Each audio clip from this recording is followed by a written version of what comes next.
Diz assim a palavra de Deus: quando orarem, não façam como as pessoas fingidas, como os hipócritas, que gostam de orar de pé nas sinagogas e às esquinas das ruas, para toda a gente as ver. Garanto-vos que essas pessoas já receberam sua recompensa.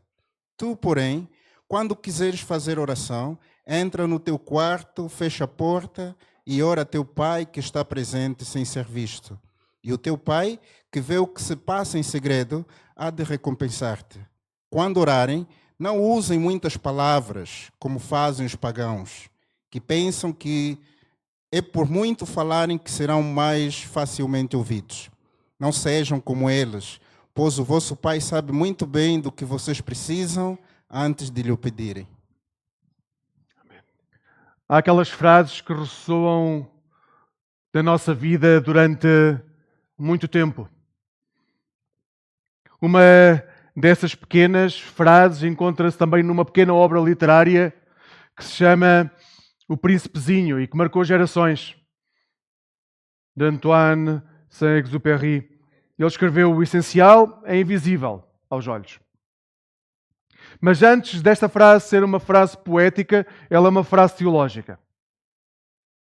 Ou seja, desde que Jesus começou a ensinar que esta frase é a expressão daquilo que Jesus viveu e ensinou. O essencial é invisível aos olhos.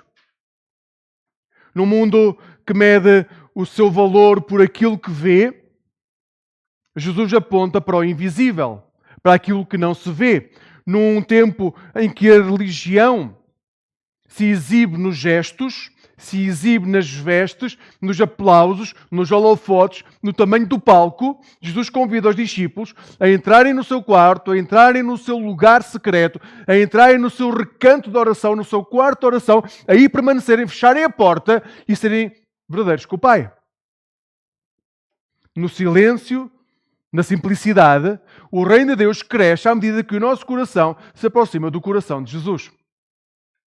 Porque no secreto, no local escuro, no local onde não há holofotes sobre nós, nós podemos ser verdadeiros com o Pai.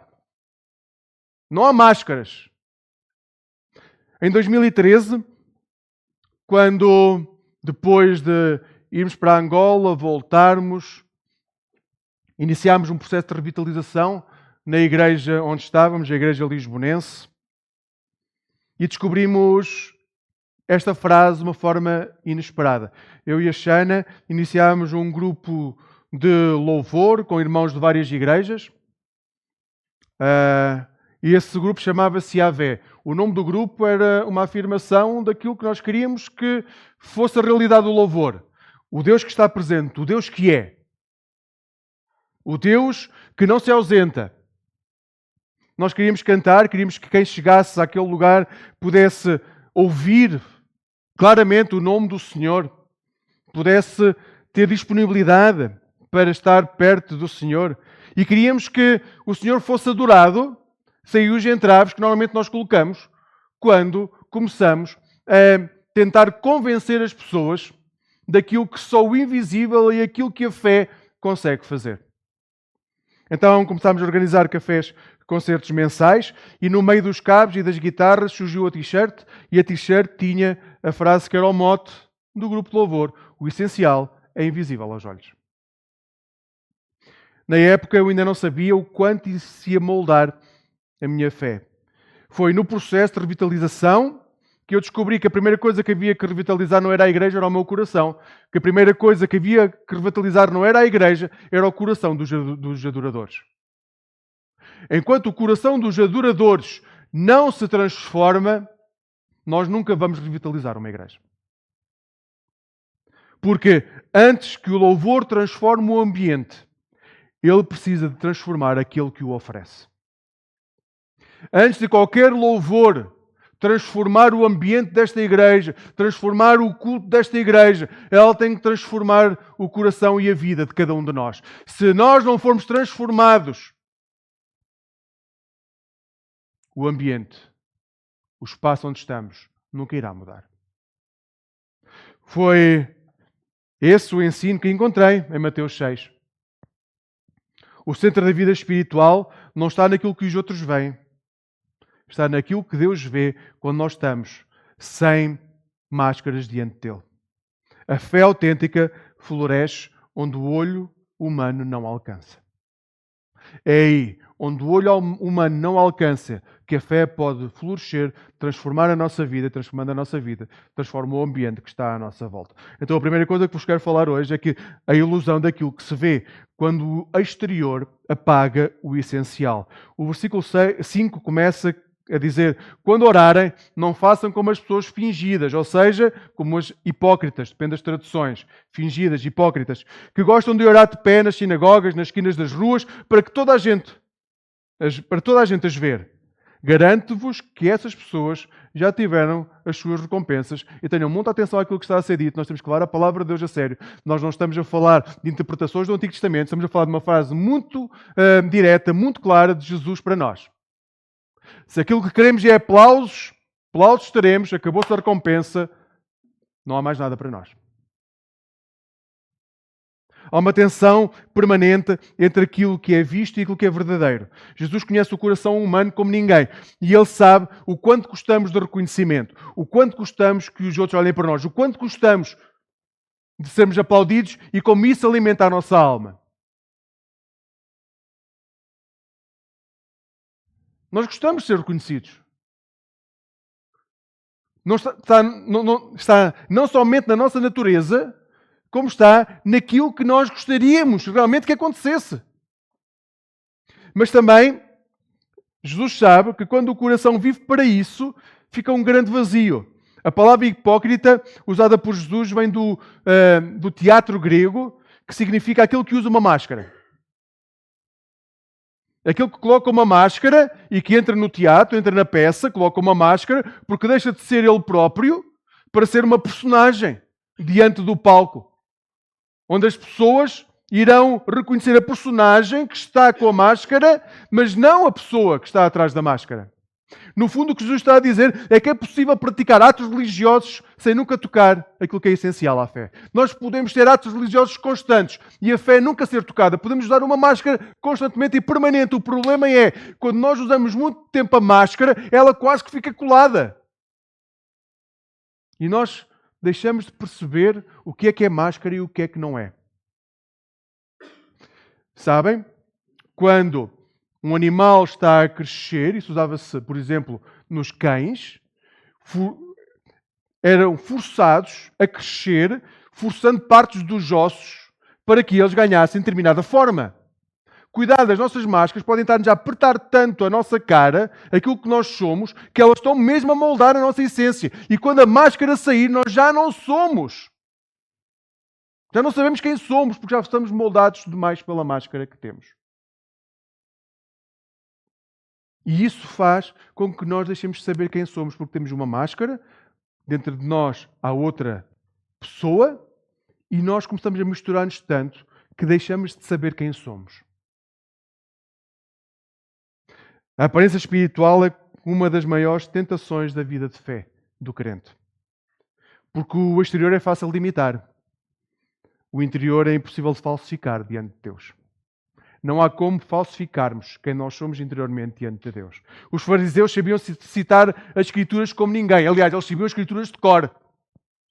Não eram só alguns versículos. Hoje é muito comum haver pessoas crentes, pessoas que frequentam a igreja, que para defender determinada posição em determinada área conseguem decorar alguns versículos para apoiar aquilo que dizem. Na altura, os fariseus nós não estamos a falar desse género de pessoas, que às vezes olhamos para os fariseus como alguém que foi moldando. Não, eles sabiam literalmente o Antigo Testamento, a Torá de cor. Não era só alguns versículos. Eles sabiam a Torá de cor. E 2 vezes por semana jejuavam. E oravam nas praças. E digam-me, se nós olharmos só para aquilo que eu disse até agora, glória a Deus, quando todos os cristãos conseguirem saber os evangelhos de cor, conseguirem jejuar na sua vida e andarem a orar pelas cidades. Só que Jesus sabia que eles faziam isso de acordo com a plateia que tinham diante de si. E o mestre olha para eles e diz: se querem aplausos, já tiveram aplausos. Essa é a vossa recompensa. Se querem ser reconhecidos pelas pessoas que estão à vossa volta, já foram reconhecidos. O aplauso é tudo o que terão. Não terão mais nada, a não ser os aplausos. Agora, tomem atenção. Jesus não está a condenar o culto público, não está a condenar o testemunho visível. Não é isso que ele está a dizer. O que Jesus está a dizer é cuidado com a motivação que vos faz caminhar no caminho que vocês dizem ser do Senhor. Quando a fé precisa de ser vista para existir, ela já perdeu o essencial e na realidade já não é fé. É show, é espetáculo, é palco. É a lógica que encontramos, por exemplo, em 1 Samuel 16. Este capítulo surge num momento de mudança histórica em Israel. O rei Saul tinha sido rejeitado por Deus e, pela sua desobediência, o profeta Samuel foi até Belém. E em Belém, ele vai ungir um novo rei. E o rei devia ser um dos filhos de Jessé. E ele chega, Samuel, com medo que o rei soubesse que ele estava a fazer isto, mas chega e vê um homem lindíssimo à sua frente. Era o primeiro filho de Samuel, Eliabe. E ele olha para Eliabe e diz: certamente é este o escolhido de Deus. Oh, glória a Deus. Olha para este homem, homem feito, primogênito, boa aparência, forte, um guerreiro ali diante que vai guiar o povo para sempre. Só que o Senhor diz-lhe: se não te importas, eu tenho uma coisa para dizer antes. É que não é esse. Tu podes querer que seja esse, mas não é esse. O teu raciocínio pode ser procurar aquele que te aparenta ser melhor, mas não é o meu raciocínio. E o texto diz porquê? 1 Samuel 16:7. O Senhor não vê como os homens. O homem vê o que está diante dos seus olhos. O Senhor vê o quê? O coração. O homem vê aquilo que está diante de si. O Senhor vê o quê? O que está dentro do homem que está diante de si. Nesse instante, a lógica humana é desfeita. O trono não seria ocupado pelo mais forte, pelo que tinha a aparência mais bela, pelo aquele que visivelmente podia atrair mais as pessoas, nem pelo primogênito sequer. O trono vai ser ocupado por quem? Por um pastor de ovelhas. Um franzino que vivia no campo. E que nem merecia sequer a honra de esperarem por ele, quando o profeta da nação foi àquele lugar escolher quem seria o rei, o futuro rei de Israel. A escolha de Davi trouxe um testemunho eterno daquilo que é a essência de Deus. Aos olhos de Deus, não interessa a tua aparência, não interessa quanto tens, não interessa, o que interessa é o teu coração. E isso é invisível aos olhos. Em Lucas 18, Jesus conta uma parábola. A parábola do fariseu e do cobrador de impostos. Ambos foram ao templo para orar. No dia em que um estava, o outro também estava. O fariseu levanta-se e ora com confiança. Sabem, não sei se conhecem aquelas pessoas e aqueles momentos em que nós fizemos a mesma coisa, que é: eu hoje sinto que vou orar bem, então até mudo de voz. Ó Senhor, hoje nós conhecemos-nos, sabemos que às vezes isso acontece, que a humildade vai por aí fora e o que vem é outra voz que não a nossa. Então este homem entra no templo, cheio de confiança, agradecia por não ser como os outros. Oh, glória a Deus! Quantas vezes não fazemos a mesma coisa entre cristãos? Oh Senhor, obrigado por eu não ser como aqueles que defendem coisas tão abjetas. Ele agradecia por não ser como os outros e depois puxava a cartilha do currículo espiritual. Oh Senhor, obrigado por eu não ser como eles. Obrigado por eu ser muito santo. olha aqui, jejum 2 vezes por semana e eu vê bem, até dou o dízimo de tudo aquilo que recebo.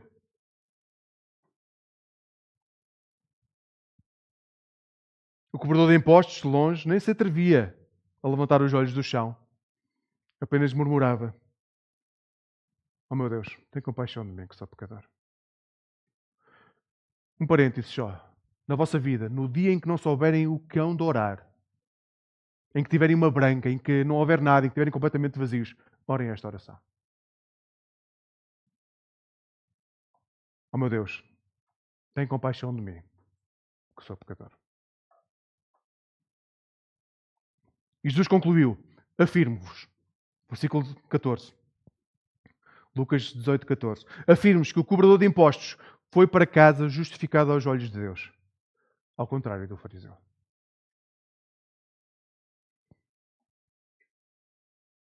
Na praça pública, o fariseu mostrou pompa, circunstância, orgulho. Pode até ter sido aplaudido no final, pode ter sido cumprimentado por pessoas, dizer: uau, que vida fantástica. Mas aos olhos de Deus ele voltou para casa sem nada. Quem foi justificado foi aquele que se quebrantou. O céu não se move pela eloquência. O céu move-se pela honestidade e pela forma como nos quebrantamos diante dele. Vivemos num tempo em que a exposição é quase uma forma de existência, mas sempre percebemos que corremos o risco de estar a transformar a nossa fé num produto que só existe se for validado por outros. A minha fé só existe e eu só a vivo e vivo de forma mais intensa se houver alguém que valide aquilo que é a minha fé. Mas o Evangelho nega completamente essa forma. Isso não é fé. Quando muito é uma fezada, porque fé não é. Jesus convida-nos a descobrir a beleza de estarmos sozinhos com o Pai. O essencial, a fé, o arrependimento, o amor, a entrega, isto é o essencial. A fé, arrependimento, amor e entrega. Não precisa de palco. O essencial tem raízes mais profundas. Na parábola do semeador, em Mateus 13, Jesus fala de como as sementes são lançadas no terreno. E elas vão cair em diferentes tipos de terreno que exemplificam diferentes tipos de pessoas, de corações, de vidas. E vejam o que Jesus diz, o que acontece quando as sementes caem nos terrenos pedregosos. O terreno pedregoso é aquele em que até parece que a coisa vai funcionar. Até parece que vai haver ali um processo de avivamento. Agora vejam o que Jesus diz. Mateus 13, 20. A semente que caiu no terreno pedregoso representa os que ouvem a boa nova e a recebem com alegria. E é aqui, quando há alegria, quando nós escutamos a palavra e há alegria, que nós pensamos: uau, esta pessoa agora vai ser um discípulo de Jesus, cheio do Espírito Santo, vai haver avivamento na vida da pessoa. Agora vejam o que é que acontece. Mas dura pouco tempo, porque não tem raízes. Quando vêm os sofrimentos, as perseguições, por causa da boa nova, não aguentam. Esta semente cresce depressa, mas como não tem raízes, ela seca com o sol. Ela seca quando as adversidades vêm. Assim é a fé que depende do olhar dos outros. Quando há alegria, quando há o holofote, quando há aplausos, ela funciona de forma perfeita, aparente. Porque quando vem a crítica e a tribulação, ela desvanece e desaparece para sempre. A fé que vive para ser vista não sobrevive quando ninguém a vê. A fé, volto a dizer, a fé que vive para ser vista, para ter os holofotes sobre si, não sobrevive quando ninguém a vê.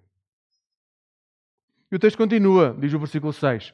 Tu, porém, quando quiseres fazer a oração, entra no teu quarto, fecha a porta e ora ao teu Pai que está presente sem ser visto. E o teu Pai, que vê o que se passa em segredo, há de recompensar-te. Esta frase é usada por Jesus para nos recordar que o espaço de oração não é geográfico, é relacional.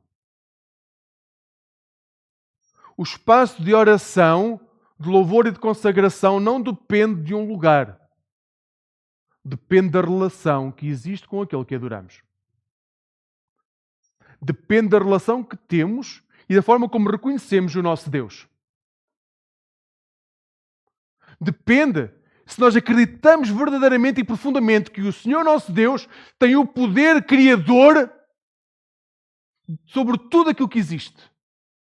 E se nós só damos a próxima, só expiramos e inspiramos a seguir, se Ele assim o permitir. O quarto, para Jesus, é o lugar do coração, onde cada um de nós se encontra com Deus. Não é um lugar físico. É onde não há plateia, onde não há holofote, onde não há comparação. É o nosso coração. Apenas o Pai e o Filho. Apenas o Criador e a criatura. Apenas nós, sem máscaras, e Deus. Na cultura da pressa, entrar no quarto é um ato de resistência, porque nós vamos ter que tomar uma decisão muito concreta em dizer: nós não queremos continuar com essa pressa. Nós não vamos tratar Deus como uma consulta numa rede social. Nós não vamos olhar para Deus e usá-lo como supermercado. É uma forma consciente de dizer: eu quero estar com o meu Pai. E vou fazer escolhas que me vão levar a estar com o meu Pai. E toda a vossa vida vai depender das escolhas que fizerem em querer estar com o Pai. Podem ter a casa dos vossos sonhos, o carro dos vossos sonhos, o trabalho dos vossos sonhos, a vizinhança dos vossos sonhos, a igreja a nível estético dos vossos sonhos. Se não estiverem a sós com o vosso Pai, é a única coisa que terão. Não haverá nada mais no final. Volto a dizer, é Jesus que está a falar. Nós não estamos a interpretar textos que foram ditos a profetas e que temos que trabalhar para... É Jesus, e é claríssimo o que ele está a dizer. A Bíblia inteira é uma história de encontros invisíveis, no invisível. Moisés, onde é que Moisés encontrou Deus? Na sarça ardente. Onde é que Elias encontrou Deus? No sussurro suave. Não foi no vento estrondoso, não foi no terremoto, não foi no fogo. Foi no suave sussurro. Onde é que Maria foi visitada pelo anjo? No segredo da noite. Onde é que Jesus, o Filho unigênito e amado de Deus, enfrentou a sua noite mais escura? No Getsemane, no silêncio da noite. E todos estes momentos há um padrão. Deus manifestou-se na solidão e escolheu fazê-lo em vez de escolher o palco. Porque o essencial é invisível e é no invisível que Ele forma o caráter dos seus filhos. Se nós não estamos dispostos a entrar no lugar secreto, o nosso caráter não vai ser transformado. Às vezes, se alguma vez perguntarem porquê é que o meu caráter não muda, tem aí a resposta. Quanto tempo passam a sós com o Senhor? Não vai mudar enquanto não tomarem... Podem ler a Bíblia nos transportes, podem ler livros teológicos, podem fazer tudo isso. Se não decidem estar a sós com o Pai, não vai haver mudança de caráter.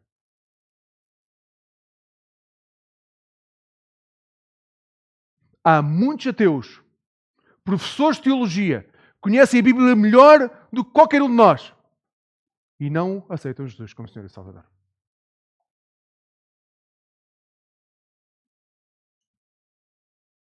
No quarto, Deus revela o que ninguém mais pode ver, porque é o estado do nosso coração. Ali somos desmascarados, somos reconstruídos também. Ali começa a transformação e também o processo de cura. David orava-me. Lembram-se? Salmo 139, lemos no início.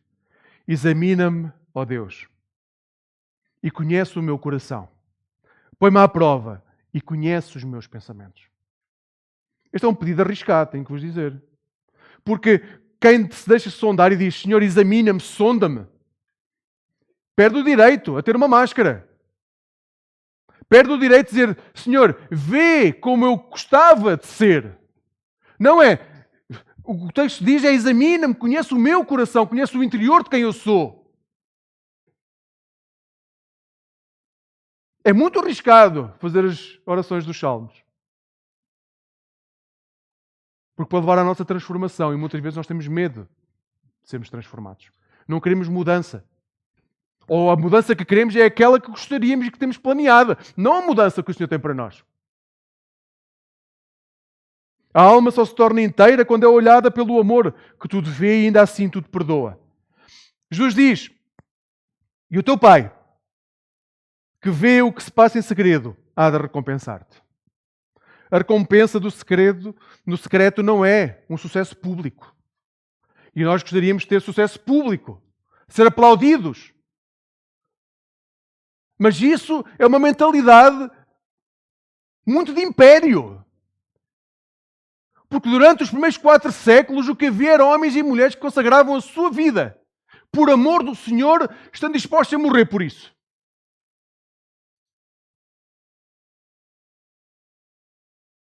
O livro de Hebreus fala de uma geração de crentes que viveu assim. Uma geração de crentes que viveu como quem vê aquilo que é invisível. Diz o versículo 27, capítulo 11. O versículo de Hebreus, este versículo, Hebreus 11, 27, insere-se daquilo que é conhecida como a galeria da fé, onde há uma descrição, uma lista de homens e mulheres que viveram movidos por aquilo que não se via. Galeria da fé, movidos por aquilo que não se vê. O autor da carta está a descrever neste versículo uma parte daquilo que é a jornada de Moisés. E destaca a coragem que ele teve para sair do Egito, a coragem que ele teve para encarar o faraó. Ele recorda que Moisés recusou ser chamado filho da filha do faraó, preferindo sofrer pelo povo de Deus e com o povo de Deus a desfrutar dos prazeres que poderia ter no palácio. Então é-nos dito, em Hebreus 11, 27, pela fé, Moisés abandonou o Egito sem ter medo da vingança do rei. Manteve-se firme, como quem vê aquele que é invisível. Esta expressão resume a espiritualidade que atravessa todo este capítulo, mas também que atravessa toda a Bíblia. A fé que resiste porque vê, porque enxerga o que os olhos não conseguem ver. O autor mostra que o segredo da perseverança de Moisés, aliás, todos os heróis da fé de qualquer tempo da história, não era o poder humano de ver aquilo que estava diante dos seus olhos. Era confiar naquilo que Deus já tinha prometido. É ver o final do caminho, não aquilo que está diante dos nossos olhos. O apóstolo Paulo escreve em 2 Coríntios 4,18: não fixamos a nossa atenção nas coisas que estão à vista, mas aquelas que ainda não se veem. Pois o que se vê é passageiro, mas o que não se vê é o quê? É eterno. O que não se vê é eterno. E esta é a inversão de valores que os cristãos são chamados a ter quando somos comparados com o mundo, com a sociedade que nos rodeia. A sociedade que nos rodeia precisa de ver, precisa de dados, precisa de saber para onde está a caminhar e de conhecer todos os passos para lá chegar, para avaliar os prós e os contras. Os cristãos não precisam de saber o caminho, só precisam de saber qual é que é a meta. Porque o caminho, Deus vai nos dizendo à medida que vamos caminhando. Agora, para treinarmos este olhar, para treinarmos o olhar naquilo que não se vê, temos de ter consciência que temos de tomar decisões difíceis. E as decisões temos que tomar nós. Deus é soberano sobre tudo. As decisões do dia-a-dia nós temos que as tomar. Uma delas é, temos que sair do meio da multidão para ter tempo a sós com o Senhor. Se não damos este passo, dificilmente vamos conseguir ver o invisível. É aí que o nosso orgulho é trabalhado, é o laboratório da alma. O silêncio com o Pai. E se tens 5 minutos, tenta 10. Se tens 10 horas, tenta 11. Nunca perdemos quando estamos com o Pai. Nunca. É aí que o nosso orgulho é trabalhado, é desarmado. É aí que o medo desaparece. É aí que a ferida encontra bálsamo. E quando Jesus diz fecha a porta, é porque na realidade Ele não está a pedir só que tu te recolhas no espaço físico. Ele está a propor-te um gesto espiritual. Fecha a porta para tudo aquilo que está fora da tua relação com Deus naquele momento. Quantas vezes já foram orar, ler a Bíblia, e a vossa mente andava em todo o lugar, menos naquele? Porquê? Porque não conseguimos fechar a porta para tudo aquilo que nos estava a incomodar, para estarmos a sós com o Pai. E é uma questão de treino, mas quanto mais tarde começarem, mais difícil vai ser. Há bênçãos que só florescem na escuridão. José aprendeu a confiar a Deus aonde? Nas prisões do Egito. Foi aí que ele foi amadurecendo. Ele precisou de passar por isso porque ele precisava de ser maduro para aquilo que tinha pela frente. Jonas descobriu a misericórdia, ou que tinha que ser veículo de misericórdia aonde, coitado?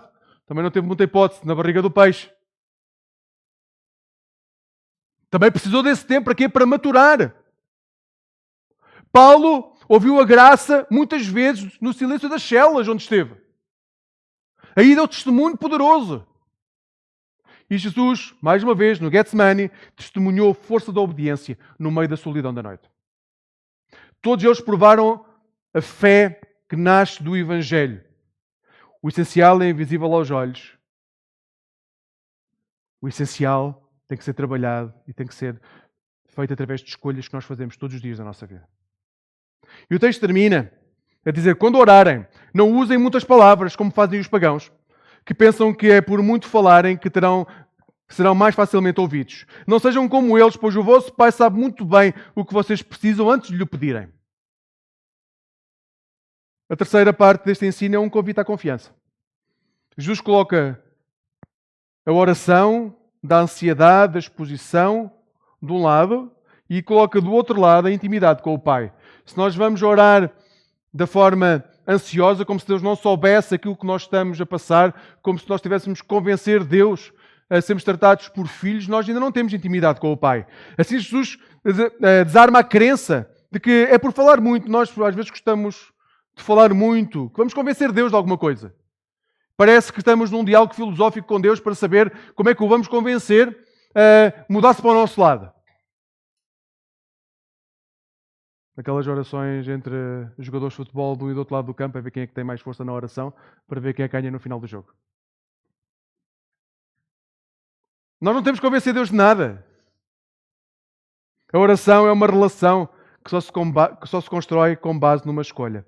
O Pai conhece tudo aquilo que vocês estão a passar, antes sequer de vocês conseguirem idealizar a frase na vossa mente. Não é de falar, é antes de se formar a ideia da vossa mente, daquilo que estão a passar, o Pai já sabe o que é que estão a passar. Ele conhece o vosso interior antes e com maior profundidade do que vocês alguma vez vão conseguir fazê-lo. Foi isso que lemos no Salmo 139, no início do culto. E é porque Ele sabe tudo que nós podemos descansar independentemente das circunstâncias. É porque nós não temos que andar sempre a pedir, de acordo com as nossas necessidades, que nós podemos descansar nos seus braços. É porque Ele sabe, desde o ventre da nossa mãe, tudo aquilo que nós somos e vamos passar, que nós podemos descansar. E é neste ponto que temos de aceitar que a oração não serve para informar Deus das nossas necessidades, mas para alinhar o nosso coração com Jesus. É o nosso coração que é alinhado com Jesus na oração. Não é o coração de Deus com o nosso. É o nosso coração com o coração de Deus. Em Romanos 8:26, Paulo escreve: da mesma maneira, também o Espírito nos ajuda a nós, que somos fracos.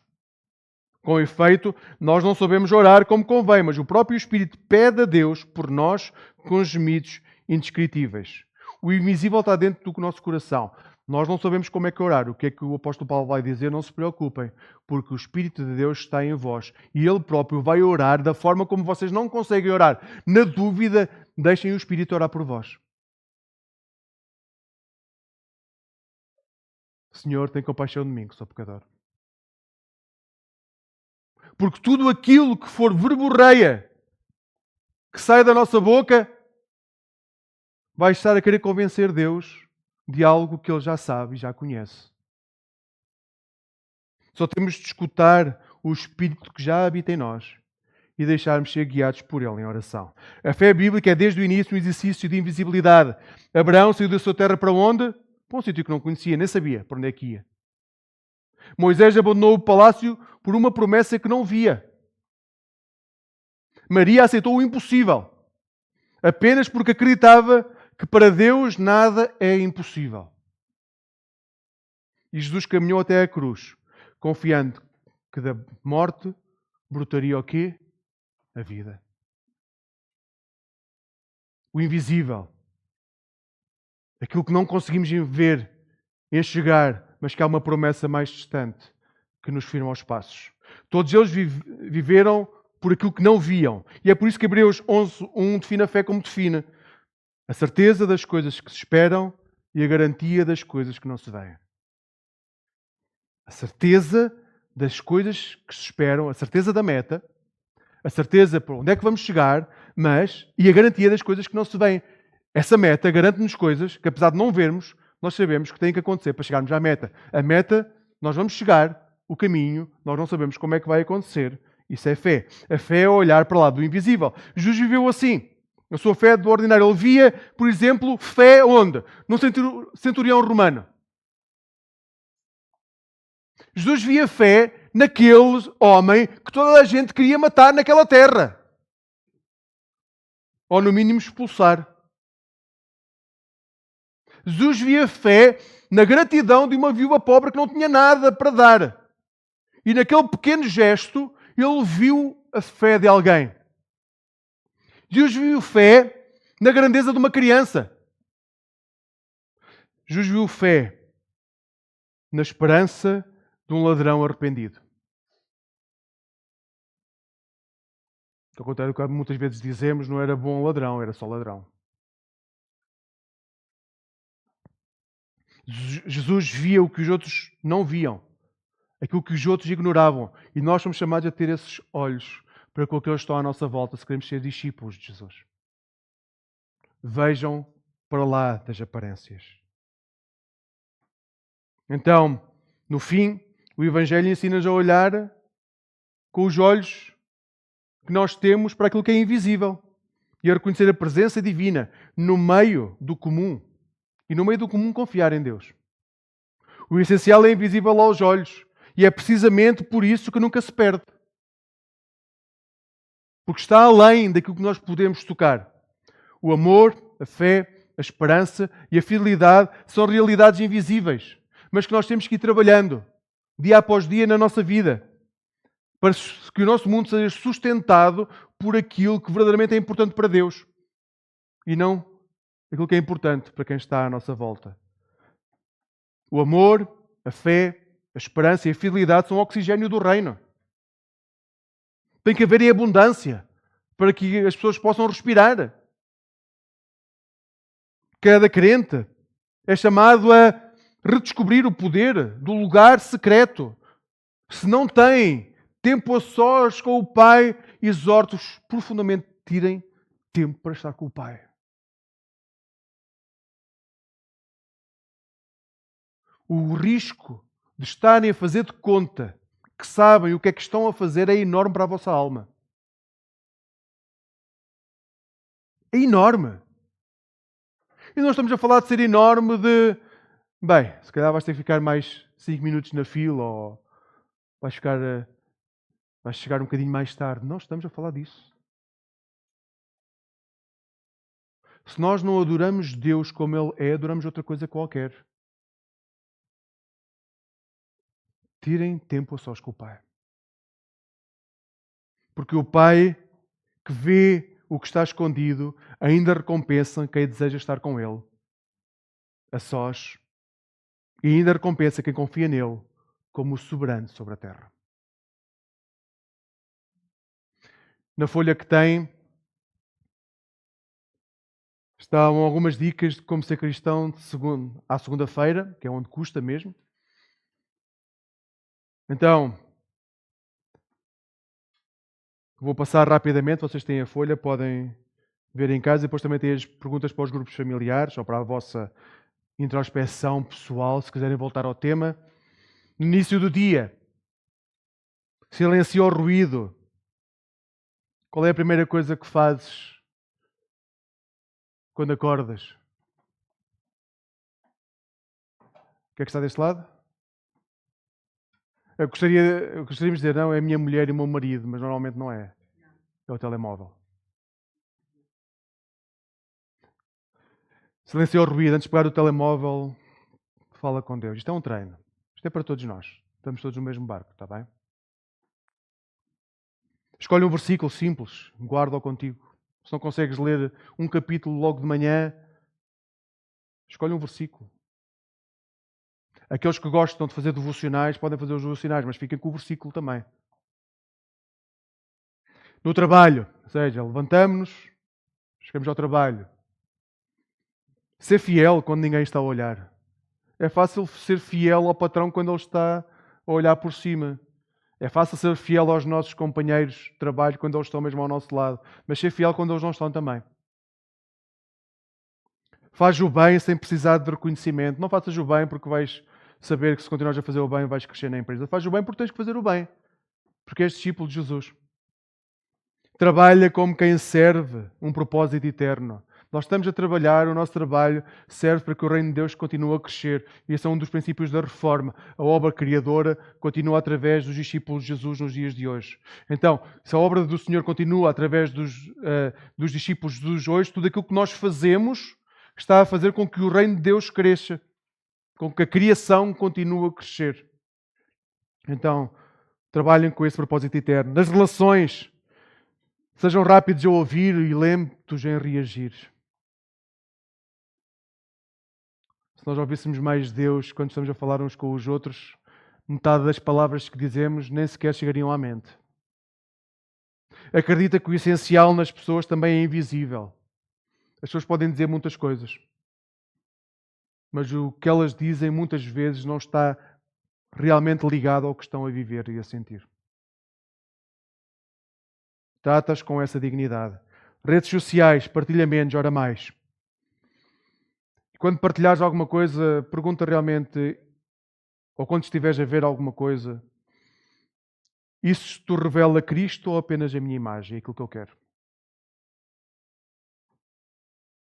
Usa a tua voz digital para inspirar. É um meio que nós temos.